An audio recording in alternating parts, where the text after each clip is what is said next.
오늘 6강 불확실성 하의 소비자 선택 이론입니다. 이번 강의는 소비자 이론에서 가장 작은 비중을 차지하고 있는 파트라고 볼 수 있습니다. 우리는 이제껏 확실성을 가정하고 소비자가 어떻게 선택을 하는지 그것에 관해 배웠는데요. 하지만 우리가 현실을 생각해 봤을 때 확실한 상황도 물론 있겠지만 불확실한 상황도 항상 우리 곁에 존재하죠. 여기서 불확실성의 정의는 의사결정의 기초가 되는 확률 분포를 모르는 경우라고 할 수 있습니다. 그럼 과연 경제 주체들은 이런 불확실한 상황에서 어떤 선택을 하게 되는지 한번 알아보겠습니다. 우선 불확실성 하의 소비자 이론을 배우기 이전에 미리 알아둬야 할 용어들이 몇 가지 있습니다. 화면에 보이는 용어들이 바로 그런 것들인데요. 먼저 기대소득을 보면 EV 괄호하고 X, 이것은 이제 X제의 기대소득이라고 하는데 항상 말씀드리듯이 이런 건 딱 정해져 있는 게 아니라 이런 기호들은 문제마다 다를 수도 있고 이렇게 이것이 기대소득이다 라고 표현하기 위해서 이렇게 쓸 뿐이지 저 같은 경우에는 EV가 아니라 EW라고도 씁니다. 원래 기호라는 것이 그렇습니다. 우리가 함수를 처음 배울 때 x와 y를 통해서 함수를 처음 접하곤 하지만 사실 x, y가 아니라 y, z라고 해도 상관은 없죠. x와 y의 1대1 대응 관계를 y와 z의 대응 관계로 그냥 기호만 바꿔줄 뿐이니까요. 여담이었지만 어쨌든 이런 것들은 편의상 이렇게 적었을 뿐이지 중요한 건 아무래도 이해입니다. 이 학습의 목표는 무엇보다 이해가 우선시 되어야 하는 겁니다. 자, 여기서 기대소득, 기대효용이라고 있는데 우리가 기대값, 기대치라고 한다면 각 상황이 발생할 확률을 가중평균하여 나타낸 값이죠. 그것과 마찬가지로 기대소득은 소득의 기대치가 되는 것입니다. 예를 들어서 내 손에 소득이 2만원이 생길 확률이 2분의 1이라고 하고 그리고 만원이 생길 확률도 2분의 1이라고 한다면 여기서 기대소득은 2 곱하기 2분의 1 그리고 1 곱하기 2분의 1 한 것을 더하여 나타낸 값인 이렇게 단위가 만원이라면 그 값은 15,000원이 되는 것이겠죠.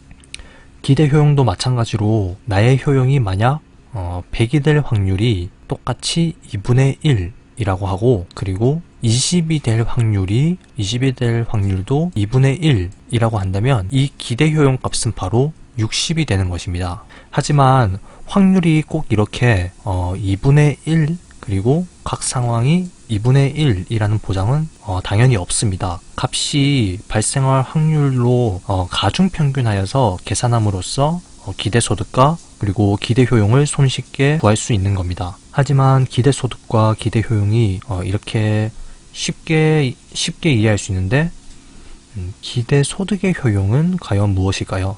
아까 전에 소득이 만원이 생길 때와 2만원이 생기는 경우로 예를 들었죠. 이때 만원이 생겼을 때도 그에 해당하는 효용이 있을 것이고 2만원이 생겼을 때도 내가 느끼는 주관적인 효용이 있을 겁니다. 예를 들어 내 손에 2만원이 들어왔을 때 느끼는 효용이 100 그리고 만원이 들어왔을 때 느끼는 효용을 20이라고 한다면 기대소득은 15,000원이 되고 그리고 기대효용은 60이 되는 것입니다. 여기서 기대소득의 효용은 이 15,000원이 생겼을 때 느끼는 효용이고 여기서 주의해야 할 점은 15,000원이 생겼을 때 효용을 기대효용인 60으로 착각해서는 안 되는 것입니다. 기대효용은 단지 2만원에서의 효용 100과 그리고 만원에서의 효용 20을 가중평균한 값이고요. 즉 효용끼리 계산하여 도출한 것이고 기대소득의 효용은 2만원과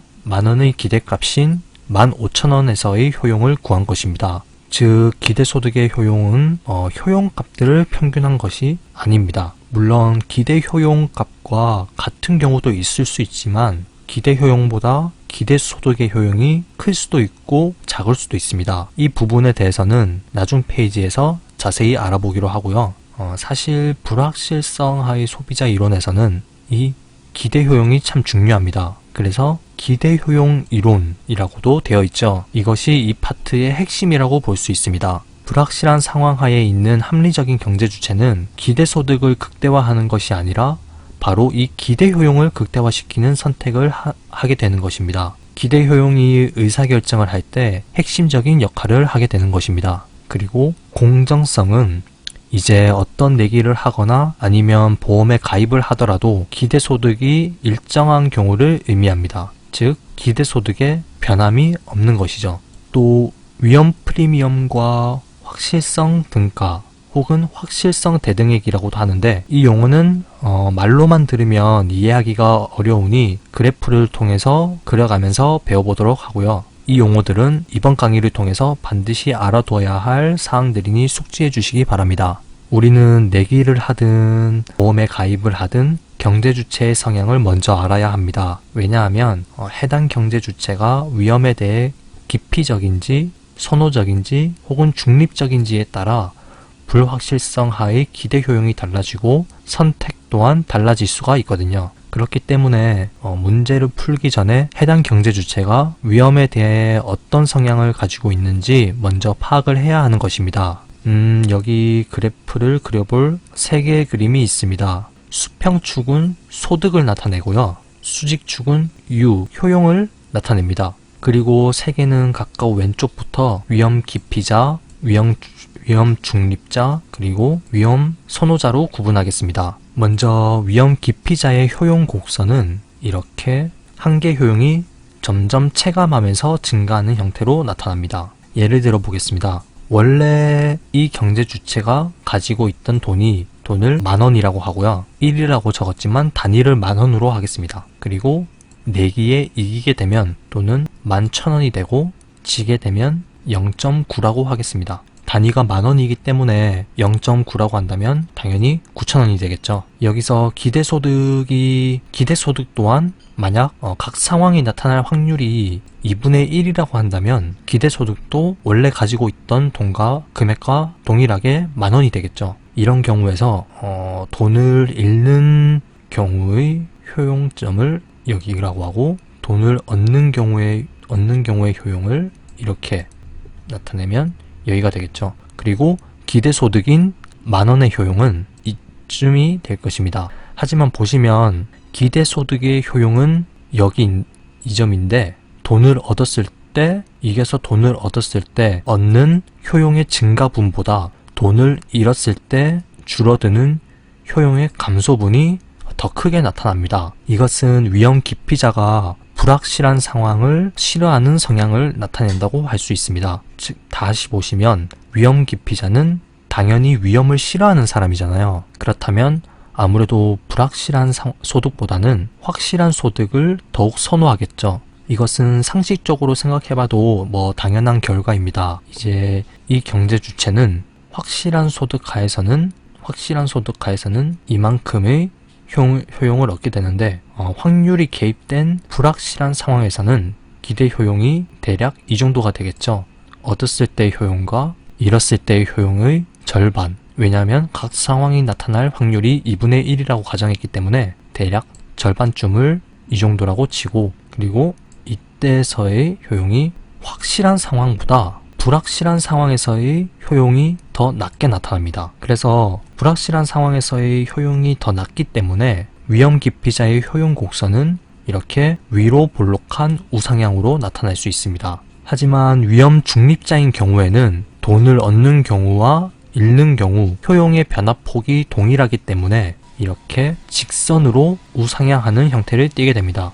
이런 경우에는 위험 중립자는 돈을 잃는 경우와 얻는 경우가 무차별하기 때문에 효용 곡선이 한계 효용이 항상 일정한 이런 직선의 효용 곡선을 띠게 되는 것입니다. 확실하게 얻는 것이나 불확실한 상황에서 무차별하기 때문에 확실하게 얻는 것이나 기대치를 통해 얻는 것이나 다를 바가 없는 것이죠. 그렇다면 위험 선호자는 이때까지 배운 내용만으로도 잘 유추해 본다면 바로 답이 나오겠죠. 위험 선호자는 이렇게 아래로 볼록하면서 우상향하는 형태로 나타낼 수 있습니다.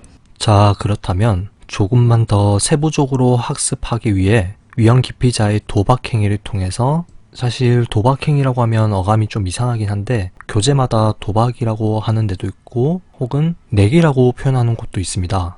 이런 도박은 불법적인 도박이 아니라 그냥 내기라고 생각해 주시면 되겠고요. 이런 내기를 통해서 위험 프리미엄과 그리고 확실성 대등액이 무엇인지 공부해 보겠습니다. 위험 기피적 성향, 즉 아까 배웠듯이 이렇게 한계 효용이 체감하는 효용 곡선을 가지는 경우에 원래 10,000원을 가지고 있었고, 그리고 돈을 얻으면 경제주체의 소득은 11,000원, 그리고 내기에서 져서 돈을 잃게 되면 소득 수준은 9,000원이 된다고 가정해 보겠습니다. 물론 이런 상황들도 편의상 확률을 각각 2분의 1로 가정합니다.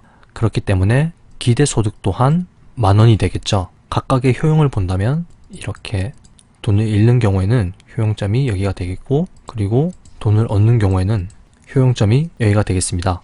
여기서 기대 효용을 구해보자면 각각 상황이 발생할 확률이 2분의 1이기 때문에 기대 효용은 2점이 되겠고, 기대 소득의 효용은 기대 소득이 10,000원인데 이 10,000원이 되었을 때 어느 정도의 효용을 가지는가를 본다면 여기가 기대 소득인 10,000원을 가졌을 때, 즉 불확실한 상황이 되는 것입니다. 그렇기 때문에 기대 소득의 효용은 한눈에 봐도 기대 효용보다 더 위쪽에 이렇게 위치하겠습니다. 여기서 주요한 특징을 살펴보면 경제 주체가 얻을 것으로 예상되는 효용이 바로 이 점에서 온다면 이 점을 B점이라고 하겠습니다. 그리고 기대소득의 효용이 나타나는 이 점을 A점이라고 하겠습니다. B점은 A점보다 더 낮은 곳에 위치하고 있죠. 기대효용이 기대소득의 효용보다 낮게 위치하고, 그렇기 때문에 위험 기피자의 기대효용은 기대소득의 효용보다 낮은 점에 위치하고 있습니다. 즉, 이 사람이 내기에 참여하지 않았을 때도 10,000원을 가지고 있는데, 이렇게 내기에 참여해도 기대소득은 10,000원이 되지만 내기에 참여했을 때는 불확실한 상황이 되므로 그때의 불확실한 상황에서의 효용은 확실한 상황에서의 효용보다 낮게 형성된다는 것을 의미합니다. 이때 불확실한 상황을 확실한 값으로 나타낸 것을 바로 확실성 대등액이라고 하는데, 이것은 바로 기대 효용이 도출되는 기대 효용이 여기죠. 여기서 이렇게 선을 따라가 여기서 도출되는 값이 바로 확실성 대등액입니다. 다시 한번 설명하면 불확실한 상황에서 기대 효용과 동일한 효용을 가져다 주는 확실한 소득을 확실성 대등액이라고 하는 것이죠. 그렇다면 초반에 확실성 대등액과 함께 언급하였던 리스크 프리미엄은 무엇일까요? 우리가 아까 전에도 확실한 값, 불확실한 값을 자꾸 언급했었죠. 여기서 리스크 프리미엄의 정의는 불확실한 값을 확실한 값으로 바꾸기 위해 지불할 용의가 있는 값을 의미합니다. 여기서 기대소득이 10,000원, 그리고 이 불확실한 값에서의 10,000원은 확실한 값에서의 10,000원보다 더 낮은 효용이고, 이것을 보시면 아까 이 점이 이렇게 확실성 대등액이라고 했는데 이것을 9,500원이라고 가정해 보겠습니다. 자, 여기서 이것을 불확실한 값인 10,000원을 확실한 값인 9,500원으로 바꾸기 위해서 지불할 용의가 있는 금액이 바로 500원이 되는 것입니다. 이 차이가 500원이 되겠죠. 이것이 바로 리스크 프리미엄의 정의입니다. 리스크 프리미엄이라고도 하고 위험 프리미엄이라고도 하는데, 리스크가 위험이기 때문에 결국 둘 다 동일한 의미입니다. 나는 원래 10,000원이라는 불확실한 값을 가지고 있었는데 확실한 값인 9,500원을 얻기 위해서 500원을 충분히 포기할 의사가 있는 것입니다.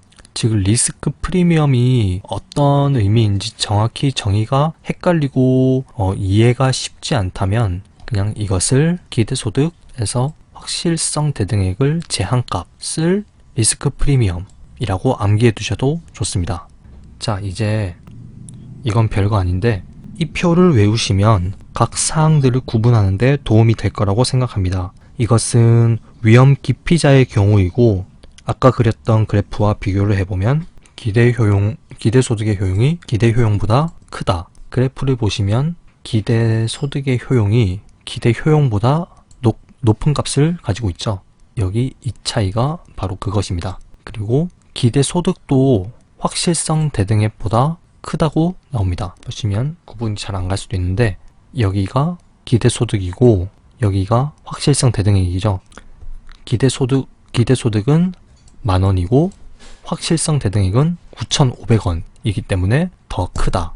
그리고 그 값들을 마이너스 한 값이 리스크 프리미엄이 되는데 위험 기피자의 경우에는 기대소득이 확실성 대등액보다 큰 값을 가지고 있기 때문에 위험 프리미엄 또한 0보다 큰 값인 양수가 되는 것입니다. 사실 이런 사항들에 대해 원리만 잘 이해하신다면 위험 중립자나 위험 선호자의 경우에도 충분히 적용할 수 있다고 생각하는데 위험 중립자인 경우에는 이렇게 돈을 잃는 경우와 이거는 직선이라고 생각해 주세요. 이렇게 동일하게 여기가 기대소득이 되는 것이고 이렇게 되겠죠.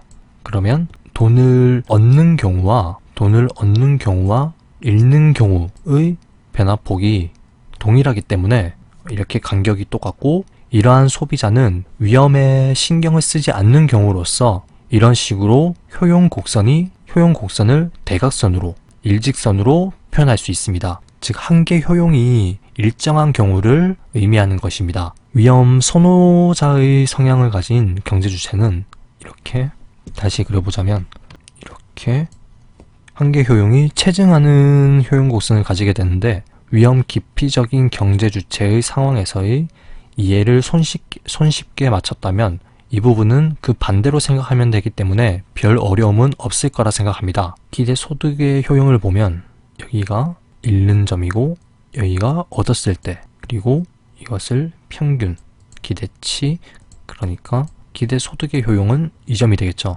그리고 돈을 잃었을 때는 여기 돈을 얻었을 때는 이렇게 본다면 자 기대소득의 효용을 보면 돈을 잃음으로써 줄어드는 효용의 감소폭보다 돈을 얻었을 때 증가하는 효용의 증가폭이 더 큰 경우로 볼 수 있습니다. 위험을 즐기는 거죠. 여기서 위험 기피적인 경우와 차이점을 보자면 기대 효용은 똑같이 효용의 기대값으로 구할 수 있습니다. 그런데 확실성 대등액이 오히려 여기가 기대 효용인데 확실성 대등액이 오히려 이렇게 기대소득보다 더 큰 값을 가지게 됩니다. 아까 위험 기피적인 경우에는 확실성 대등액이 기대소득보다 작았잖아요. 그러나 위험 선호자는 그와 반대로 더 큰 값을 가지게 되고 즉 기대소득 마이너스 확실성 대등액인 위험 프리미엄은 아까는 0보다 컸지만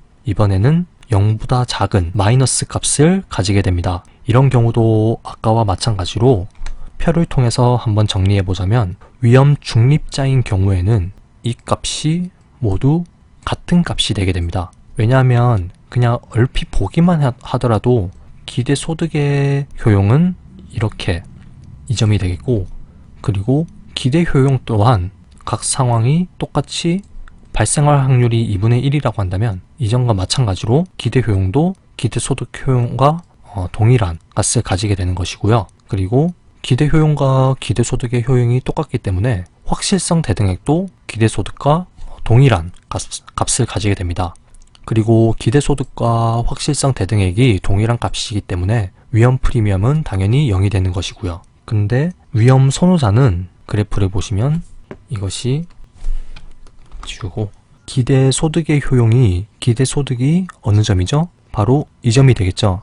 이 기대소득의 효용은 바로 여기 값이 되는데 기대 효용보다 더 낮은 점에 위치하고 있습니다. 그렇기 때문에 위험 선호자의 경우에는 기대 소득의 효용이 기대 효용보다 작은 값을 가지게 됩니다. 그리고 아까 전에도 확인했듯이 이렇게 기대 소득이 확실성 대등액보다 작은 값을 가지게 되겠죠. 그리고 기대 소득이 확실성 대등액보다 작기 때문에 위험 프리미엄 값은 0보다 작은 값이 되는 것입니다.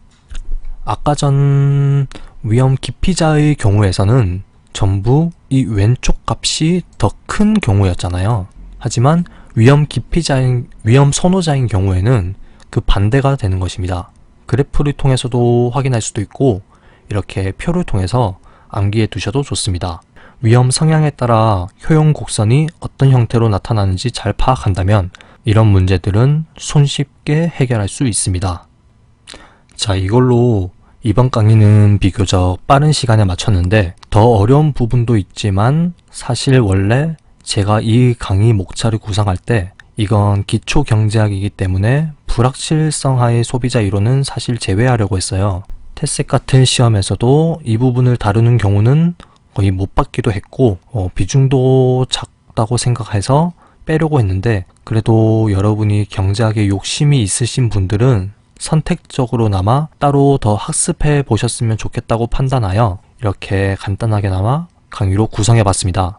리스크 프리미엄이 얼마인지 구하거나 확실성 등가가 얼마인지 소비자가 위험에 대해 가지는 태도에 따라 효용 곡선이 어떤 형태를 가지는지 확실하게 학습을 해야 하고요. 그리고 각 상황이 발생할 확률을 잘 고려하셔야 합니다. 오늘은 이해하기 수월하게 각 상황을 반반 50%씩 2분의 1로만 가정을 하여 강의를 했는데 꼭 동전 앞뒷면과 같은 2분의 1의 상황만 문제로 출제된다는 보장은 없습니다. 그러니 이 부분에 대해서는 실수를 범하지 않으셨으면 좋겠습니다. 그럼 이것으로 소비자 이론에 대한 기초적인 부분은 마치도록 하겠고요. 다음 시간에는 생산자 이론으로 들어가 보겠습니다. 감사합니다.